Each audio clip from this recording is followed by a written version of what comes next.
జీవితం చివరికి వచ్చేసింది. వెనక్కి తిరిగి చూసుకుంటే ఏది అనుభవించని బతుకు నన్ను వెక్కిరిస్తోంది. మృత్యువుకి గెలిచే అవకాశం ఇస్తే మిగిలేది చావే చందు. అది మేం భరించలేం. నువ్వు కోరుకున్నట్లు చిన్న పెళ్లిదాకా అప్పటిదాకా కూడా బతకలేనా? చందు, నీతో పనుంది. నువ్వు రావాలి. నేను రాను. ఎందుకు రావు? ఎందుకు రావాలి?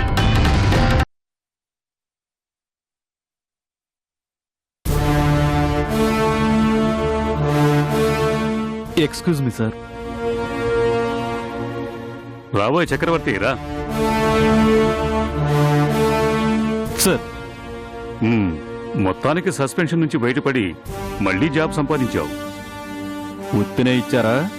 10 లక్షలు పందారం చేస్తే వచ్చింది. ఎంతైనా నువ్వు చాలా అదృష్టవంతుడు చక్రవర్తి. ఇంత తొందరగా నువ్వు డ్యూటీలో జాయిన్ అవుతావు అనుకోలేదు. నేను అనుకోలేదు సార్. ఏదో మీలాంటి వాళ్ళ సహాయం ఉండబట్టి నా ఉద్యోగం నాకు వచ్చింది. నాదేముందిలే గాని ఇకనైనా జాగ్రత్తగా ఉండు. అలాగే సార్. రావటమే నీకు సెక్యూరిటీ బాధ్యతలు అప్పచెప్తున్నాను చక్రవర్తి. ఏంటి సార్ అది? మన హోమ్ మినిస్టర్ గారు ఓ మ్యారేజ్కి అటెండ్ అవుతున్నారు. ఆయనకు నువ్వు సెక్యూరిటీగా వెళ్ళాలి. అలాగే సార్. ఎవరు మ్యారేజ్ సార్? శ్రీధర్ గారని ఆయన కూతురు పెళ్ళెట. హోమ్ మినిస్టర్ గారు పెళ్లి కూతురికి పెళ్లి కొడుకు తాతగారికి బాగా కావలసిన వారట. అందుకే ఆయన పెళ్లికి వెళ్తున్నారు. నువ్వు వెళ్ళి ఆ సంగతులన్నీ చూసుకో. సార్, నా ప్రాబ్లం మీకు ఎలా చెప్పాలో అర్థం కావట్లేదు సార్. ఏంటో చెప్పు. అది అదే పెళ్లిలో నేను పెళ్లి కొడుకుని కావాల్సింది సార్. ఆ శ్రీధర్ తన కూతుర్ని మొదట నాకిచ్చి పెళ్లి చేద్దామని అనుకున్నాడు. అదే పెళ్లికి నేను సెక్యూరిటీగా వెళ్ళడం అంటే... ఓ, అర్థమైంది. ఆయన వల్లే కదా నీ ఉద్యోగం పోయింది. అవును సార్. అయితే ఏం పర్లేదు. చూసేవాళ్ళకి నీ మీద సింపతి కలుగుతుంది చక్రవర్తి. నీలో మార్పు వచ్చిందని హోమ్ మినిస్టర్ గారు గమనిస్తే నీకు ప్రమోషన్ కూడా వస్తుందిలే. వెళ్ళు. ప్లీజ్ సార్, ఈ ఒక్క ఫేవర్ చేయండి sir. No, this is my order. Do it. Yes sir.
మళ్ళీ మాట్లాడతాను.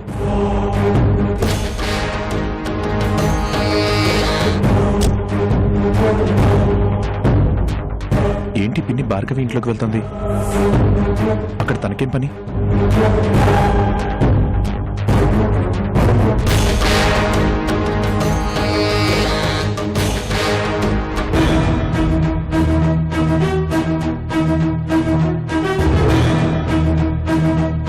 భార్గవి,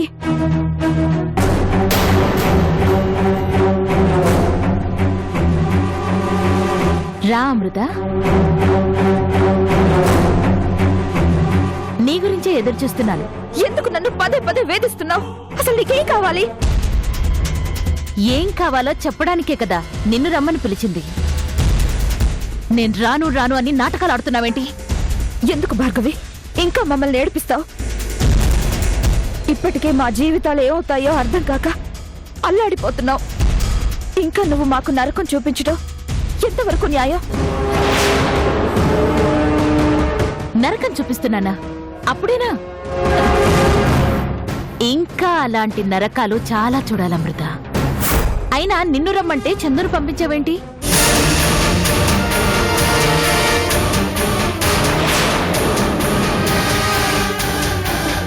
చందు వచ్చిందా? అంటే నీకు తెలియకుండానే వచ్చిందా? నీకు ఫోన్ చేసినా రాలేదు అంటే కారణం ఏంటా అనుకున్నాను. కానీ నాకిప్పుడు క్లారిటీ వచ్చింది అమృత. చందు చావబోతున్న విషయం చందుకి ఎలాగూ తెలిసిపోయింది. ఇక దీనితో ఏం పనుందిలే అనుకున్నావు, అంతేనా? కానీ నువ్విక్కడో విషయం మర్చిపోతున్నావు. చందుకి పాత జబ్బు తిరగబెట్టింది. అతి త్వరలో అది చావబోతోంది. దాన్ని కాపాడ్డానికి మీరెవ్వరూ ఏం చెయ్యలేరు అనే నిజం నీ భర్తకి పూసకుచ్చినట్లు చెప్తే ఏం జరుగుతుందో నీకు తెలుసు కదా. చందుతో పాటు రాజా కూడా చచ్చిపోతాడు.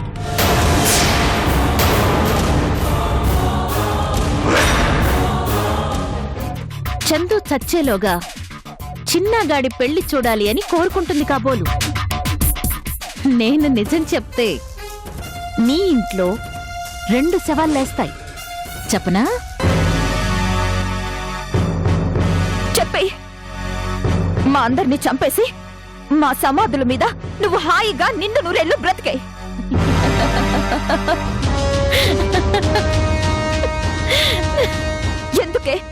ఎందుకే మమ్మల్ని ఇంతలా ఏడిపిస్తున్నావు?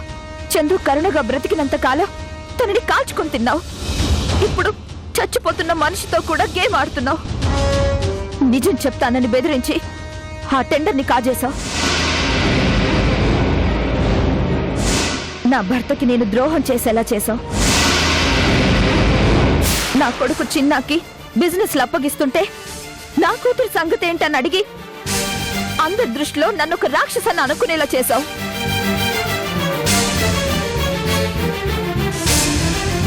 ఇంకా ఏం చెయ్యాలి? ఇంకెన్ని పాపాలు మూటగట్టుకోవాలి? కేవలం చందు బ్రతుకదనే నిజం ఎక్కడ ఆయనకి చెప్తావని నీ చేతుల్లో కీలు బొమ్మగా మారాను గాని, లేదంటే ఎప్పుడో నిన్ను చంపేసేదాన్ని. ఏంటి? నన్ను చంపేస్తావా? అది నీ వల్ల కాదు గాని ఓ పని చెయ్యి. ఎలాగో దుర్మార్గురాలు అని నీ మీద ముద్ర పడింది కాబట్టి ఆ చిన్న వసూల పెళ్లి నువ్వే చెడిపోయేలా చెయ్యి.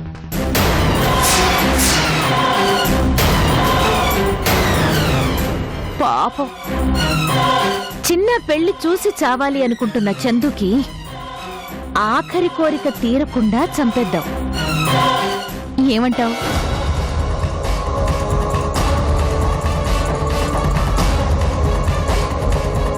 చెప్పు తెగేదాకా కొట్టాలే నిన్ను. అమృత, చేనోర్మై! ఏం బ్రతుకేనిది? కనీసం మానవత్వం లేని మృగానివి నువ్వు.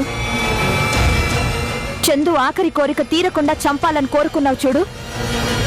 అసలు నీది మనసు కాదు, నువ్వు అసలు మనిషివే కాదు. ఇప్పుడు చెప్తున్నాను చూడు. ఇవాళ కాకపోతే రేపైనా ఆయనకు నిజం తెలిసిపోతుంది. ఆ రోజు ఏం జరగాలో అదే జరుగుతుంది. దానికోసం నేను వసు చిన్నాల పెళ్లి ఆపను. చందుని బ్రతికించుకోలేకపోయినా కనీసం సంతృప్తితో సాగనంపే ప్రయత్నమైనా చేస్తాను గాని నువ్వు చెప్పినట్టు మాత్రం చేయను. ఏం చేస్తావో చేసుకో.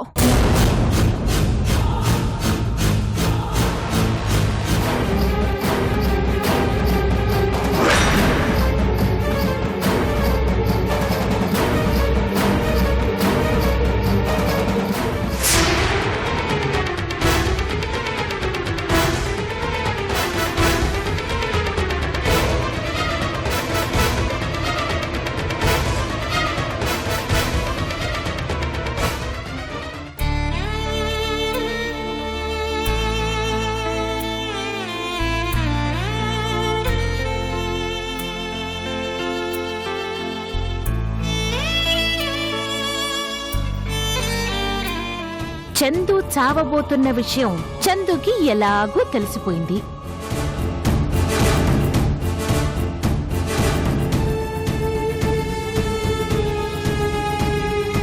చందుకి పాత జబ్బు తిరగబెట్టింది.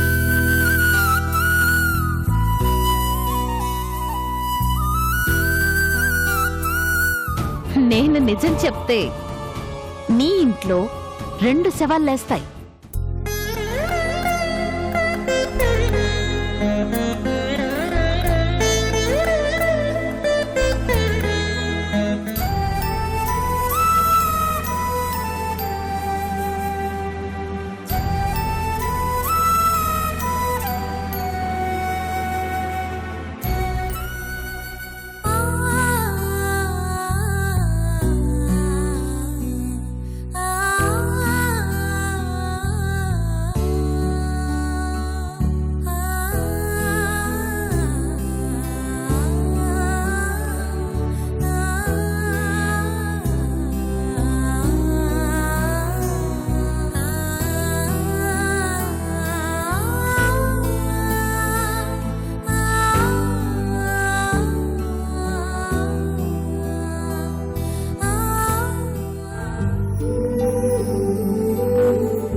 ఏంట్రా ఇంత లేటుగా వచ్చావు?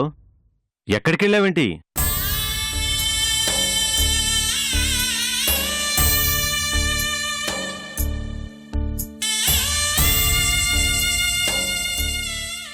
వసుతో కలిసి బయటకు వెళ్ళావా? ఎక్కడికి వెళ్ళినా ఫోన్ చేసి పలానా చోట ఉన్నానని చెప్పడం అలవాటు చేసుకోరా. ఇదివరకంటే నువ్వు ఎలా తిరిగినా అడిగేవాళ్ళు లేరు, కానీ ఇప్పుడు నీకో కుటుంబం ఉంది, నీ గురించి ఎదురు చూసే మనుషులున్నారు. అది తెలుసుకోరా.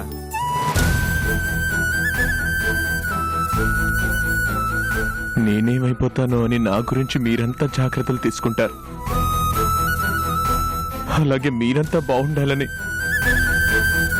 నేను కూడా కోరుకుంటాను కదా తాతయ్య.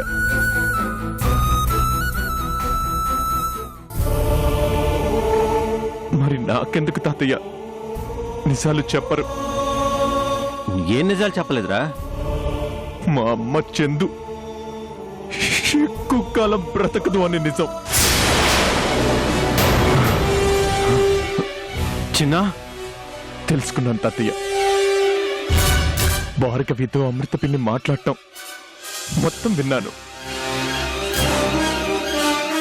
మా పరిస్థితి ఏంటో ఆ నిజం తెలుసుకుని ఆ భార్గవి అమృత పిన్నిని ఎలా ఆడిస్తుందో అన్నీ తెలుసుకున్నాను. మా అమ్మ నిజంగా ఎక్కువ కాలం బ్రతకదా తాతయ్య? చిన్న ఎందుకు తాతయ్య, ఎందుకు నాకే ఇలా జరుగుతుంది? నేనేం చేశానని? ఊహ తెలియక ముందే అమ్మ ఒడి నుంచి దూరం అయ్యాను. మా అమ్మ ఎవరో నాకు తెలిసిన బయటికి చెప్పుకోలేక అప్పుడు బాధపడ్డాను. ఇప్పుడు తెలుసుకునేసరికి ఇదిగో ఎలా అయిపోయింది. కనీసం మా అమ్మ దగ్గరికి చేరాను అనే ఆనందాన్ని కూడా పూర్తిగా అనుభవించలేదు కదా తాతయ్య. అప్పుడే మా అమ్మని ఆ దేవుడు నాకు దూరం చేస్తాడు తాతయ్య.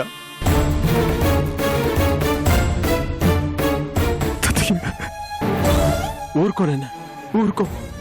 నువ్విలా బాధపడతావని తెలిసే నీకు ఈ విషయం చెప్పలేదు. నీ అమ్మంటే అందరికీ ఎంత ప్రేమాభిమానాలున్నాయో నీకు తెలుసు. అందరి అభిమానాన్ని సంపాదించుకున్న మనిషి మనందరికీ దూరం అయిపోతుంది అంటే ఆ బాధను దిగమింగుకోవడం చాలా కష్టంరా. కానీ కానీ మనం ఏం చేయగలం చెప్పు? అమ్మ కోసం 25 ఏళ్ళు ఎదురు చూశాను తాతయ్య. ఏ అమ్మని చూసినా మా అమ్మ ఇలా ఉంటుందా అలా ఉంటుందా అని ఆశగా ఎదురు చూసేవాణ్ణి. నన్ను దూరం చేసిందని కోప్పడేవాణ్ణి. నేను దూరం అయిపోయానేమోనని కుమిలిపోయేవాణ్ణి. ఎన్నో సంవత్సరాల తర్వాత అమ్మ కనిపించింది. అంతలోనే చిన్న ఊరుకోరా, ఊరుకోచిన ఊరుకోరా. చిన్న 25 ఏళ్ళు దూరం అయిపోయిన అమ్మ కనిపించి వెంటనే మాయమైపోతుందని నువ్వు ఎంత బాధపడుతున్నావే? నీ అమ్మని కన్న తండ్రినిరా నేను. నా బిడ్డ నా చేతి నుంచి ఎన్నిసార్లు చేజారిపోయిందో తెలుసా? ఇదే సమస్య నువ్వు పుట్టక ముందు ఒకసారి వచ్చింది. ఆ రోజే దక్కదు అన్నారు. గుండె పగిలిపోయింది. అదృష్టవశాత్తు ఎలాగో బ్రతికింది. అమ్మయ్య అనుకునే లోపే మరో ప్రమాదం ముంచుకొచ్చింది. అనంతగిరి యాక్సిడెంట్లో మీ అమ్మ మమ్మల్ని అందరినీ శాశ్వతంగా వదిలేసిపోయిందని కుమిలి కుమిలి ఏడ్చావురా. తాతయ్య, అన్ని కష్టాలు తీరి హాయిగా ఉన్నావు అనుకునేసరికి ఇదిగో ఇలా మరోసారి మన దురదృష్టం ఎక్కిరిస్తుందిరా. ఏడ్చి ఏడ్చి కన్నీళ్లు కూడా ఆవిరైపోయాయిరా. తాతయ్య, మనమందరం శాపగ్రస్తులురా. జీవితాంతం కష్టాల్ని బాధల్ని అనుభవించరా అని ఏ దేవుడో మనల్ని శపించాడ్రా. అందుకే మన పెదాలపై చిరునవ్వు కనిపించిన, మన మొహాల్లో సంతోషం వెరజిమ్మిన ఏదో కీడు మనం వెనకాల నడుచుకుంటూ వస్తుందిరా. అందుకే మనం బ్రతికినంతకాలం కుమిలిపోవలసిందే.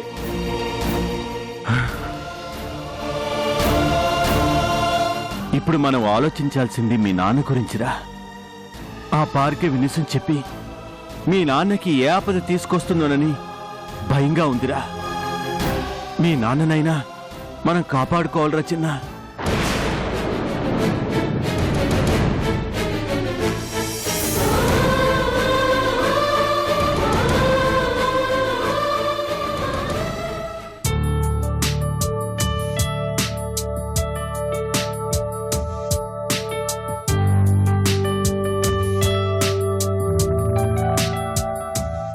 ఏమండి, కాఫీ తీసుకోండి. అక్కడ పెట్టింది.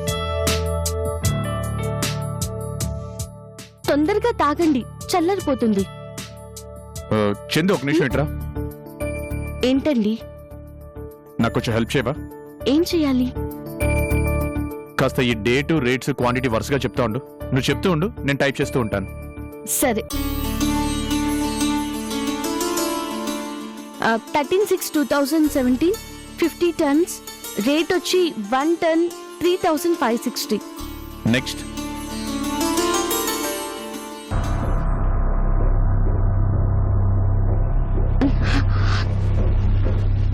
తర్వాత చెప్పు చందు.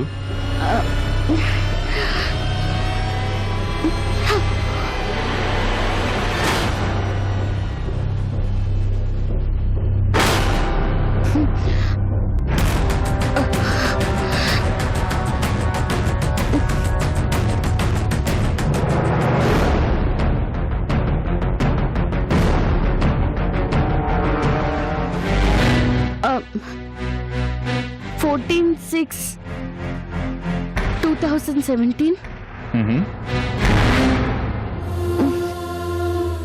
20 tons. 20 టన్స్. రేట్ ఎంత చెప్పు.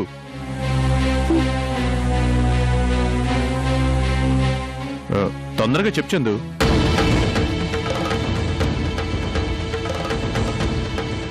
ఏమేం చందు? అదేనండి, నాకు రేట్ ఎంతో కనిపించడం లేదు. అక్కడే ఉందిగా, ఎందుకు కనిపించదు? సరిగ్గా చూడు. అది కళ్ళు కనిపించినట్లు అలా తడుముకుంటావేంటి? చెప్పు చందు.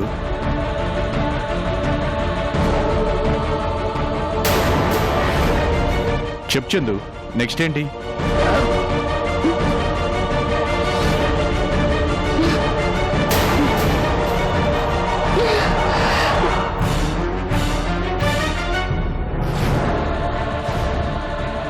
(18/6/2017) 28 tons. రేట్ వచ్చి 14,392. ఓ, నువ్వొచ్చావా?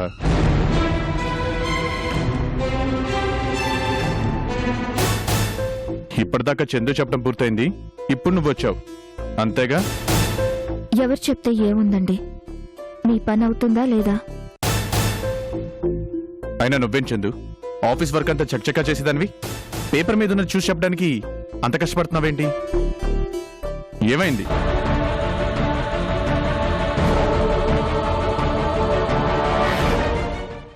నువ్వు నీ భార్య పేరు మీద కట్టించే ఈ వెంచర్ చివరికి చందుకి స్మృతి చిహ్నంగా మారబోతోంది.